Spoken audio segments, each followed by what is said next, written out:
നമസ്കാരം. കഴിഞ്ഞ മാസം തുർക്കിയിൽ നടന്ന നാറ്റോ ഉച്ചകോടിയിൽ പങ്കെടുക്കാനെത്തിയ അമേരിക്കൻ പ്രസിഡന്റ് ഡൊണാൾഡ് ട്രംപിനെ അദ്ദേഹത്തിൻ്റെ ഔദ്യോഗിക വിമാനത്തിൽ നിന്ന് അതീവ രഹസ്യമായി മാറ്റി അദ്ദേഹത്തെ ഒരു കാറ്ററിംഗ് ട്രക്കിലൂടെ കടത്തിക്കൊണ്ടു പോവുകയും തുടർന്ന് മറ്റൊരു ചെറിയ വിമാനത്തിൽ അദ്ദേഹത്തിൻ്റെ സുരക്ഷിതത്വത്തെ കരുതി യാത്ര ചെയ്യേണ്ടി വന്നു എന്നുള്ള വാർത്ത ഇപ്പോൾ ലോകമെമ്പാടും വലിയ തോതിലുള്ള ചർച്ചാ വിഷയമായിരിക്കുകയാണ്. ഡൊണാൾഡ് ട്രംപിനെ വധിക്കാൻ ഇറാൻ പല പദ്ധതികളും ആവിഷ്കരിച്ചിട്ടുണ്ട് എന്നുള്ള വാർത്തകളുടെ പശ്ചാത്തലത്തിലാണ് ഈ ഒരു തീരുമാനമെടുത്തത് എന്നായിരുന്നു അമേരിക്കയിലെ പ്രമുഖ മാധ്യമങ്ങളുടെയൊക്കെ തന്നെ വിശദീകരണം.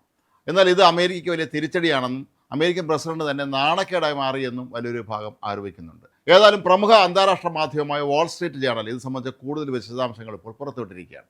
അവർ പറയുന്നത് ഡൊണാൾഡ് ട്രംപിന് ഇത്തരത്തിലുള്ള ഒരു വധഭീഷണി നിലവിലുണ്ട് എന്നും ഇറാനിലുള്ള പദ്ധതികൾ നടപ്പിലാക്കിക്കൊണ്ടിരിക്കുകയാണ് എന്നുമുള്ള വിവരങ്ങൾ അമേരിക്കയ്ക്ക് കൃത്യമായി കൈമാറിയത് ഇസ്രായേലിൻ്റെ രഹസ്യാന്വേഷണ ഏജൻസിയായ മൊസാദാണ് എന്നാണ്. ഈ മൊസാദാണ് പലപ്പോഴും ഡൊണാൾഡ് ട്രംപ് ഉൾപ്പെടെയുള്ള ലോക നേതാക്കൾക്ക് നേരെ ഇറാനെ പോലുള്ള രാജ്യങ്ങൾ നടത്തുന്ന ഗൂഢാലോചനകളൊക്കെ തന്നെ പുറത്തു കൊണ്ടുവരികയും കൃത്യസമയത്ത് തന്നെ അവർ അത് അറിയിക്കേണ്ടവരെ അറിയിക്കുകയും ചെയ്തുകൊണ്ടിരുന്നത്.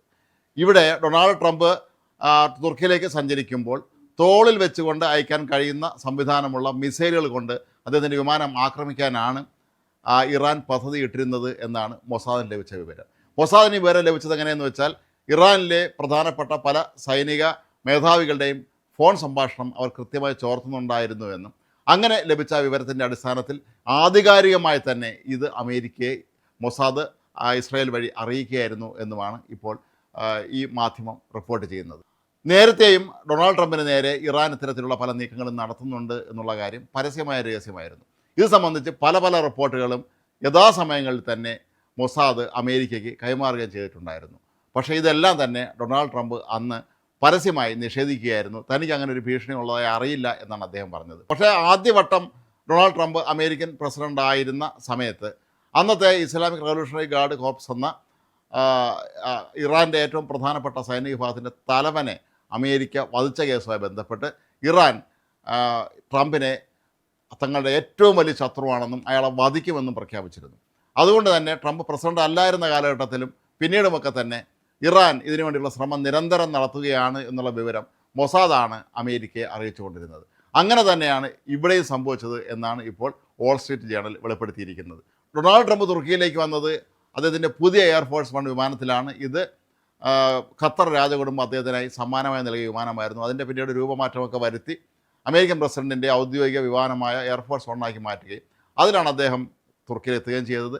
എന്നാൽ അമേരിക്കൻ പ്രസിഡന്റിന് വേണ്ടി നേരത്തെ തന്നെ നിർമ്മിച്ചിട്ടുള്ള എയർഫോഴ്സ് വൺ വിമാനത്തിൽ ഉള്ള പ്രതിരോധ സംവിധാനങ്ങൾ ഈ പുതിയ ഖത്തറിൽ നിന്ന് ലഭിച്ച വിമാനത്തിൽ ഘടിപ്പിച്ചിരുന്നില്ല എന്നുള്ളത് കൊണ്ട് തന്നെ ഇത്തരത്തിലുള്ള ഒരു അപായ ഭീഷണി ഇസ്രായേലിൻ്റെ ഭാഗത്തുനിന്നുണ്ടായപ്പോഴാണ് അമേരിക്കൻ ഏജൻസികളുടെയും കണ്ണു തുറന്നത്.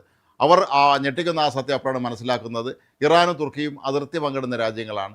തുർക്കിയിലൂടെ ഈ വിമാനം കടന്നു പോകുമ്പോൾ ഇപ്പോൾ ഖത്തറിൽ നിന്ന് ലഭിച്ച വിമാനത്തിന് ഇത് തരത്തിലുള്ള മിസൈൽ പ്രതിരോധ സംവിധാനങ്ങളില്ല എന്നറിയാവുന്നുള്ള ഇറാൻ കൃത്യമായി തോളിൽ വെച്ച് അയക്കാവുന്ന തരത്തിലുള്ള മിസൈലുകൾ ഈ വിമാനത്തിന് നേർക്ക് അയക്കാൻ അവർ തീരുമാനമെടുത്തു എന്നാണ് ഡൊണാൾഡ് ട്രംപിനെ മൊസാദ് അറിയിച്ചത്. അതിൻ്റെ അടിസ്ഥാനത്തിലാണ് അടിയന്തരമായി തന്നെ അദ്ദേഹത്തെ മറ്റൊരു വിമാനത്തിലേക്ക് മാറ്റുകയും C-32A എന്ന ചെറിയ വിമാനത്തിലേക്ക് മാറ്റുകയും അദ്ദേഹം എത്തിയ എയർഫോഴ്സ് വൺ വിമാനത്തിൽ ഡൊണാൾഡ് ട്രംപ് ഇതിൽ തന്നെയാണ് സഞ്ചരിക്കുന്നത് എന്ന് അതിലെ യാത്രക്കാരെ പോലും തെറ്റിദ്ധരിപ്പിച്ചുകൊണ്ടാണ് അത് പറന്നു കയറുന്നത്. വിമാനം പറന്നു വരുന്നതിന് തൊട്ട് മുമ്പ് തന്നെ ഈ വിമാനത്തിൻ്റെ വിൻഡോ ഷീൽഡുകളൊക്കെ തന്നെ താഴ്ത്തിയിടണം, അതിൻ്റെ മറകളെ താഴ്ത്തിയിടണമെന്ന് യാത്രക്കാരോട് ആവശ്യപ്പെട്ടിരുന്നു. അത് കാരണം ട്രംപ് അതിൽ നിന്ന് ഇറങ്ങിപ്പോയത് ഈ വിമാനത്തിലുണ്ടായിരുന്ന ആരും കണ്ടിരുന്നതുമില്ല.